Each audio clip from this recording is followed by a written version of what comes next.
ये सब तो राजनीति में आम बातें हैं, लेकिन एक बात याद रखिएगा प्रदीप जी, सच्चाई छुपती नहीं। और जिस दिन मुझे ये सच्चाई पता चली कि आपने किसी के कहने पर माँ और पापा के बीच दीवार खड़ी की है, तो मुझसे बुरा कोई नहीं होगा। हाँ बेटा, अंदेशा तो इसी बात का है, और मीडिया ने भी कयास लगाने शुरू कर दिए हैं कि सरकार के गिरने की उल्टी गिनती शुरू हो गई है। और शारदा देवी जी हमारी पार्टी की विधायक है। कहीं सरकार के खिलाफ उठाए जा रहे सवालों का मकसद हमारी पार्टी और हमारी सरकार को कमजोर करना तो नहीं? इस बात का पार्टी को ख्याल रखना चाहिए। सक्सेना जी आप निश्चिंत रहिए, मुख्यमंत्री जी चाहे जितनी भी मांगे मान लें, लेकिन मंथन शिविर में जो हंगामा होना है वो तो होके ही रहेगा।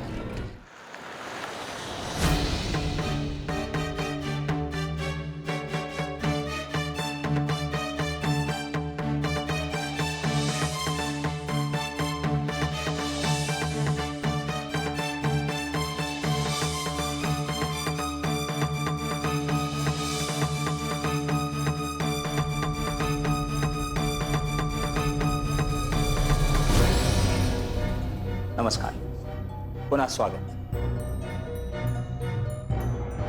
आप लोग सब मंचन शिविर में बोलें, इससे पूर्व मैं आप लोगों से निवेदन करना चाहता हूं कि हमारे जितने विधायक मित्रगण हैं वो राजनीतिक मर्यादा का ध्यान रखें और वाणी की मर्यादा का भी ध्यान रखें।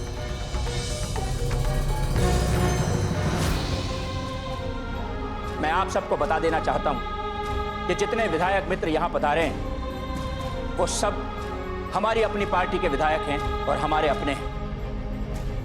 इसलिए सबसे पहले शंभुनाथ जी से आग्रह करता हूं कि वो अपनी बात रखें। नमस्कार, मेरा नाम शंभुनाथ है, मैं सुमेरपुर से विधायक हूं। इस मंथन शिविर में मैं अपने साथियों से एक ही आग्रह करूंगा।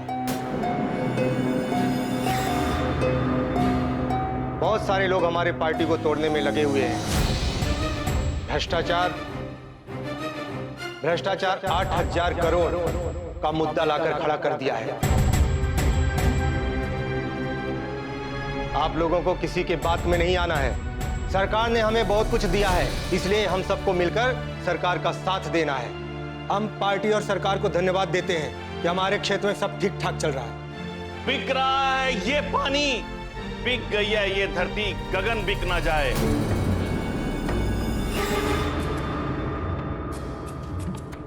चांद पर भी बिकने लगी है जमीन, हमें डर है कहीं सूरज की तपन बिक ना जाए। नमस्कार साथियों, मेरा नाम राकेश झा है। पिछले 15 साल से राजनीति की चक्की पीस रहा हूं।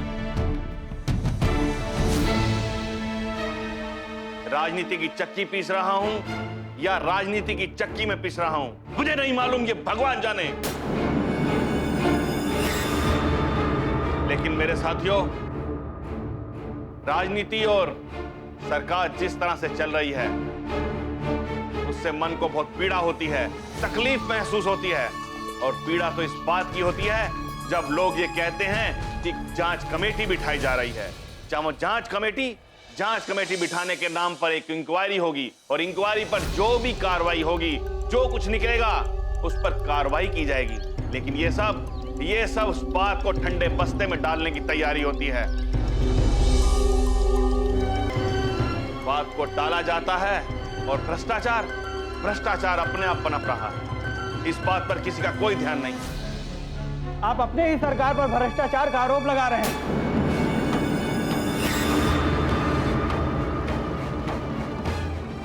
बोलना है तो समस्या पर बोलिए। यह शिविर जनता की समस्याओं को जानने के लिए रखी गई है। लोग जाग जाते हैं शोर से, और एक हम हैं कि हमें खामोशी सोने नहीं देती। देखिए कन्हैयालाल जी, मैं कोई आरोप नहीं लगा रहा हूं और मेरे आरोप लगाने से कुछ बदलने वाला नहीं है। मैं तो वही कह रहा हूं जो सच है।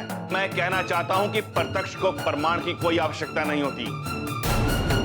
सारी फितरत नकाबों में छिपा रखी है, सिर्फ तस्वीरी उजाले में लगा रखी है। आप कुछ ज्यादा बोल रहे हैं झा साहब।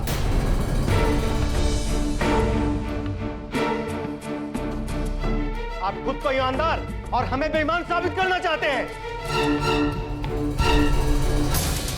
मैंने किसी पर उंगली नहीं उठाई है, समझे? मैंने सिर्फ वही कहा है कि राजनीति का ये कैसा दौर है। बोलने वाले खामोश हैं और खबरों का शोर है। बंद कीजिए शेर व शायरी। आप शेर के जरिए हम लोगों पे उंगली उठाना चाहते हैं। कन्हैया लाल जी, क्या आपको नहीं मालूम कि इस 8,000 करोड़ के घोटाले में तुम्हारा भी नाम है? और शंभू प्रसाद जी, तुम्हारा भी। अपने आप को बहुत ईमानदार बनते हैं। अगर ऐसा है तो तुम्हारा उस घोटाले में नाम क्यों है? मेरा क्यों नहीं आया? बाकी विधायकों का क्यों नहीं आया है? हाँ सचिव जी, बहुत हो रहा है, रोकिए इन्हें, नहीं अच्छा नहीं होगा। बदतमीजी आप करते हैं, भ्रष्टाचारी आप हैं और हमें रोकने की बात कर रहे हैं। महासचिव जी, आप इन्हें समझाइए। नहीं नहीं, बहुत आप बोल रहे हैं था जी, इस तरह की बातें नहीं करिएगा, नहीं अच्छा नहीं होगा। हम आपको समझा रहे हैं। बहुत बुरा हो जाएगा। महाराज जी, बहुत हो गया, बंद करिए। नहीं ना, अच्छा नहीं होगा।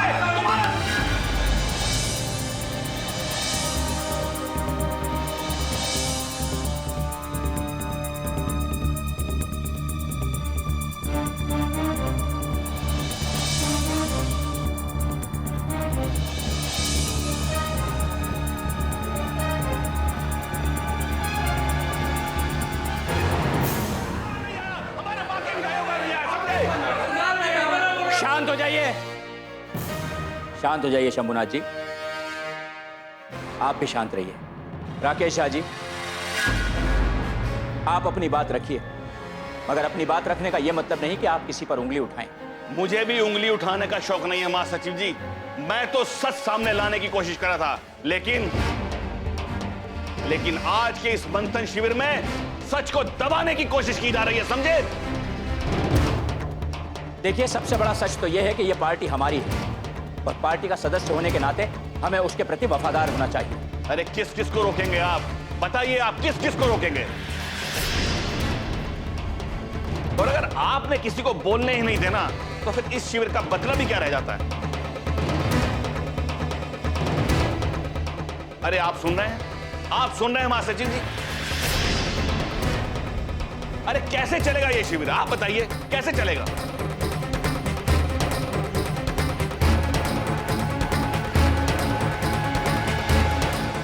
अंत में तो बस मैं यही कहूंगा कि बड़ी अजीब है ये राजनीति की चकाचौंध। उजाले बहुत हैं लेकिन पहचानना मुश्किल है। धन्यवाद। आज के इस माहौल को देखकर मुझे लगता है कि मंथन शिविर यहीं समाप्त कर दिया जाना चाहिए।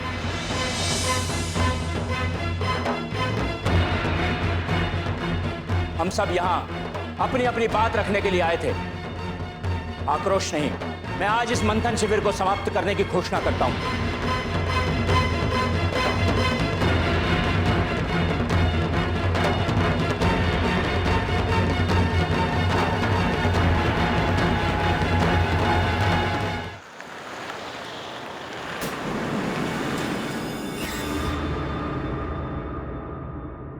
तुम तो मुझे छोड़कर चली गई, लेकिन आज भी तुम्हारी याद मुझे जीने नहीं देती। कैसे जीऊं मैं? आज तो सोचकर यही लगता है कि काश मैंने तुम्हारे ऊपर शादी का दबाव नहीं डाला, काश कि मैंने तुम्हें अपने प्यार का वास्ता देकर मजबूर नहीं किया होता, तो कम से कम तुम आज इस दुनिया में तो होती। किसी और की बनकर से तुम जिंदा तो होती। तुम्हें अपना बनाने की कोशिश में मैंने तुम्हें खो दिया। इससे बड़ा दर्द और क्या हो सकता है मीनाक्षी?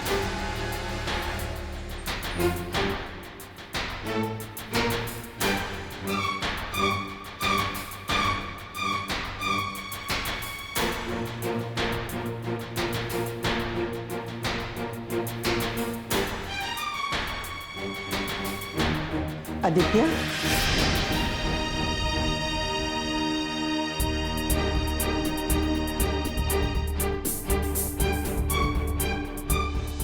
बैठो बेटा।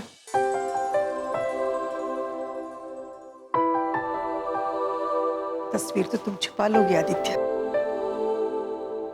अपने आंसू और दिल का दर्द कैसे छुपाओगे? दिल का दर्द छुपाना बहुत मुश्किल होता है बेटा। माँ जी, कई बार तो ऐसा लगता है कि मीनाक्षी का मुजरिम कोई और नहीं, उसका मुजरिम मैं हूं। मेरे प्यार की वजह से उसकी मौत। अगर उसने मुझसे प्यार नहीं किया होता तो आज वो इस दुनिया में होती। मैं ही उसका मुजरिम हूं। नहीं नहीं बेटा, ऐसे मत सोचो। अगर मैं भी सोचने लगी तो काश मैं भी यही सोचती। मैंने मीनाक्षी की बात क्यों नहीं मानी? मीनाक्षी की बात मानकर उसकी शादी की तैयारियां अगर मैंने नहीं की होती तो शायद मेरी बच्ची शायद नहीं मरती। उसकी वजह भी तो मैं ही था ना माँ जी। उसके बिना नहीं जी पाऊंगा माँ जी। हमने साथ जीने और मरने का वादा किया। उसके बिना जिंदगी बोझ लगने लगी है माँ जी।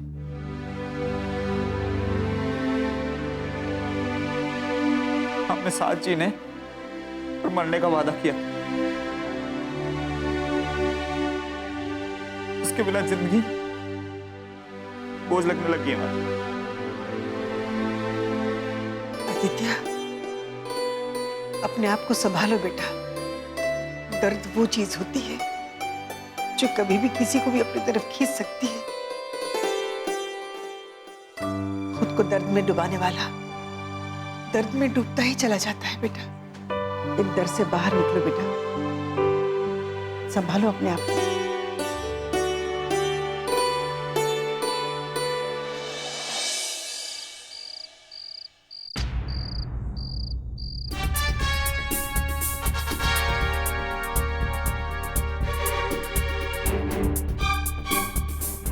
क्या बात है सक्सेना जी?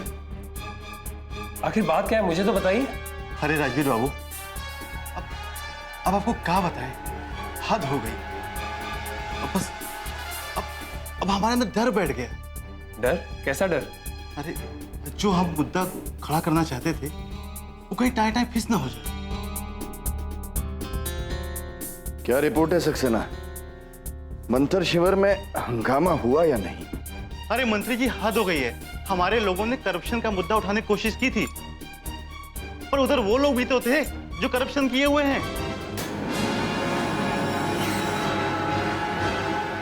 वहां तो शंकर प्रसाद खुद मौजूद थे।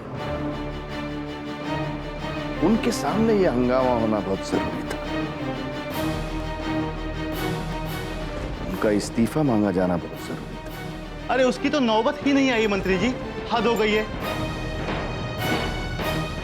जैसे ही राकेश झा ने बोलना शुरू किया, तुरंत उनकी बोली रोकने की कोशिश शुरू हो गई। अरे वो लोग भी तैयारी करके आए थे ना। और शंकर प्रसाद भी इस बात को कैसे आगे बढ़ने देते? तो फिर हुआ क्या? मंथन शिविर रद्द हो गया ना?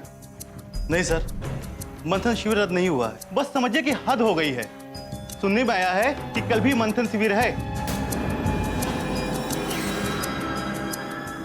और यह भी पता लगा है कि महासचिव ने वहां पे कल धमकी दी है कि जो भी सरकार के खिलाफ बोलेगा उस पर रोक लगा दी जाएगी। और कहीं रोक लगा दी गई तो हमारा सारा कार्यक्रम फेल हो जाएगा। समझिए टाई टाई फिस।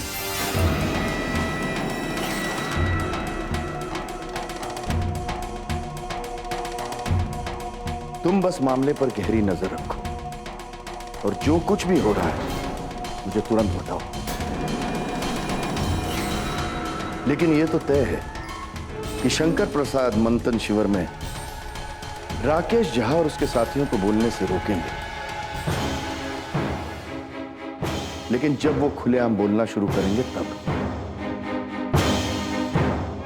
विधानसभा सत्र में जब बोलना शुरू करेंगे तो शंकर प्रसाद जी की भी बोलती बंद हो जाएगी और आचार्य जी भी कुछ नहीं बोल पाएंगे।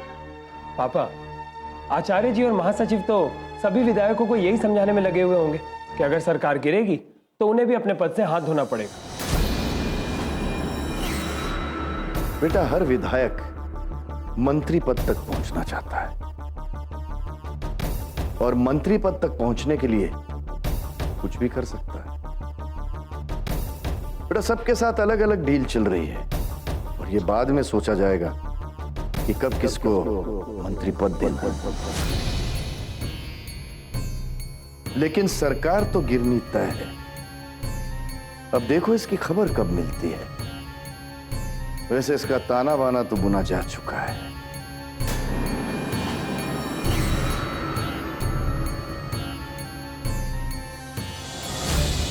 तो आप क्या चाहते हैं?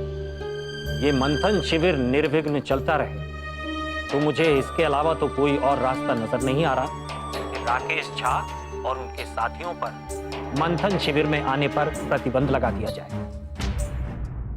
जिंदगी का भंवर है।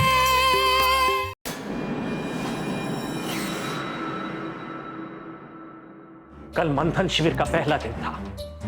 कल इस मुद्दे को उठाने का मौका नहीं मिला, लेकिन आज मौका मिलते ही इस मुद्दे को हवा देने की शुरुआत हो गई, वो भी आपके सामने और आपके ही खिलाफ। हाँ, जो मेरे खिलाफ हैं उनकी अगुवाई राकेश झा कर रहा है, और राकेश झा ने ये मुद्दा उठाया है। अरे मुख्यमंत्री जी, आप सत्ता में हैं, आप पावर में हैं, आप इस प्रदेश के मुख्यमंत्री हैं, आप जो चाहें वो कर सकते हैं। अरे ऐसे लोगों से तो मंत्री पद पहले ही छीन लेना चाहिए।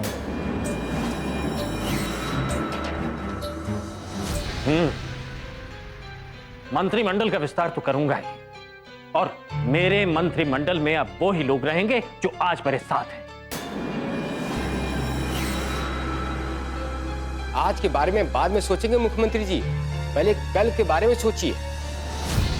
कल वो राकेश झा अपने साथियों के साथ अच्छी तरह से सोच समझ कर आएगा। अरे किस किस को रोकेंगे आप? बताइए, आप किस किस को रोकेंगे? और अगर आपने किसी को बोलने ही नहीं देना, तो फिर इस शिविर का मतलब ही क्या रह जाता है? तुम आचार्य जी को फोन लगाओ।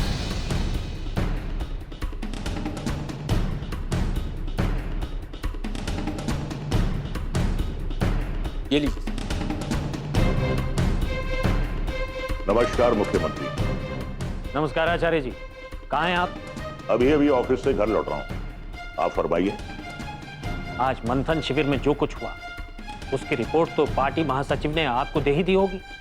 इस बात का अंदेशा तो हम सबको पहले से ही है, मुझे भी और आपको भी।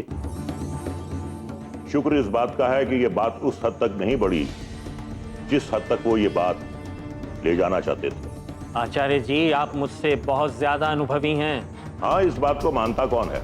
करते तो सब वही हैं जो वो चाहते हैं या जो उनका दिल कहता है।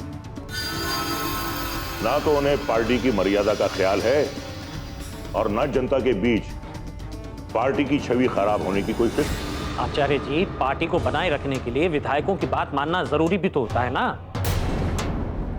और विधायकों की बात मानकर माना कि मुझसे गलती हो, लेकिन यह भी पार्टी को बचाए रखने का एक तरीका था। और मैं आपको हर बात के लिए पूछता रहूं तो भी यह बात आपको बुरी लगेगी ना। छोड़िए इन बातों को। कहिए, आपने कैसे फोन किया? मैं आपका फैसला जानना चाहता था आचार्य जी। आप इस मुद्दे को खत्म करना चाहते हैं या बढ़ाना चाहते हैं? जाहिर सी बात है कि मैं पार्टी के अंदर अंतर्कलह नहीं चाहता। मैं किसी भी हालत में पार्टी को टूटने नहीं देना चाहता। तो उसके लिए आचार्य जी आपको पार्टी में हो रहे इस टकराव को रोकने की कोशिश करनी होगी। देखिए, एक तरफ तो राकेश झा ने अपना गुट बना रखा है और दूसरी तरफ दूसरे कुछ लोगों ने। आप ये कहिए ना कि दूसरी ओर शंभूनाथ है, कन्हैया लाल है। हाँ, मैं भी तो वही कह रहा हूं ना। आज जो हुआ कल भी वही होगा, क्योंकि वो नहीं चाहेंगे कि पार्टी के सदस्य उन पर कोई इल्जाम लगाएं। देखिए, भ्रष्टाचार जो हुआ है प्रशासन उसकी छानबीन करेगा, लेकिन इस तरह से कोई इल्जाम लगाए वो ये बर्दाश्त नहीं करेंगे। तो आप क्या चाहते हैं? देखिए, ये मंथन शिविर निर्विघ्न चलता रहे, तो मुझे इसके अलावा तो कोई और रास्ता नजर नहीं आ रहा कि राकेश झा और उनके साथियों पर मंथन शिविर में आने पर प्रतिबंध लगा दिया जाए, वरना मंथन शिविर अगर रद्द करना पड़ा आचार्य जी तो ये भी पार्टी की बहुत बड़ी बदनामी होगी। मुझे इस बारे में सोचने दीजिए। मैं महासचिव जी से बात करके इस बारे में फैसला करूंगा। धन्यवाद। आपका भी बहुत बहुत धन्यवाद।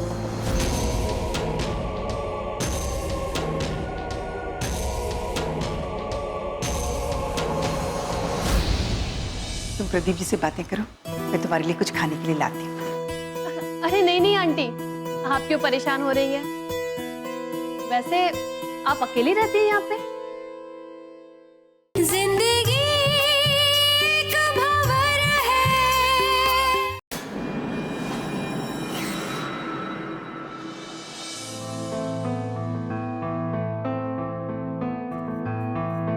बैठी।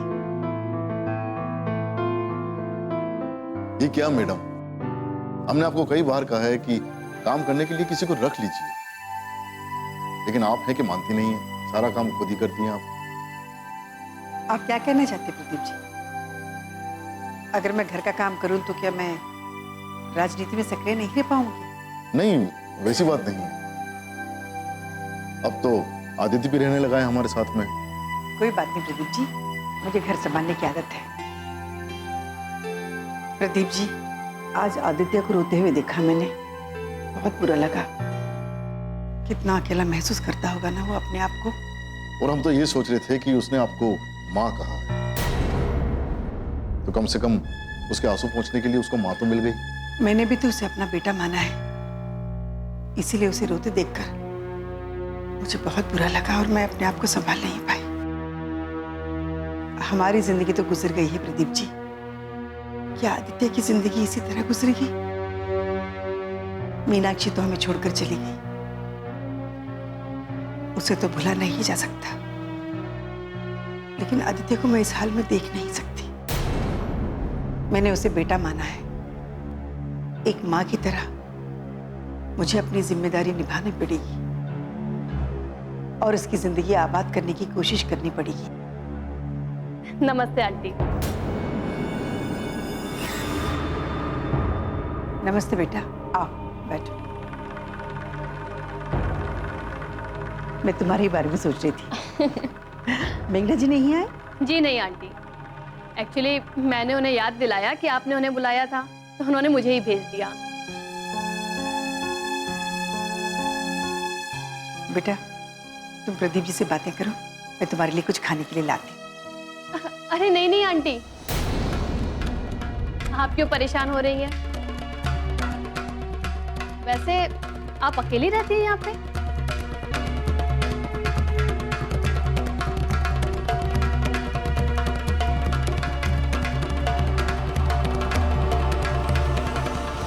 शारदा ने हमारा साथ नहीं दिया, लेकिन हमारा काम बिल्कुल आसान कर दिया। अब इस सरकार को गिरने से कोई नहीं रोक सकता। अब ये सरकार जनता के कटघरे में है, इसे गिरना ही है। नमस्कार आचार्य जी। नमस्कार। शारदा देवी को निष्कासित करने की घोषणा अभी तक सामने नहीं आई।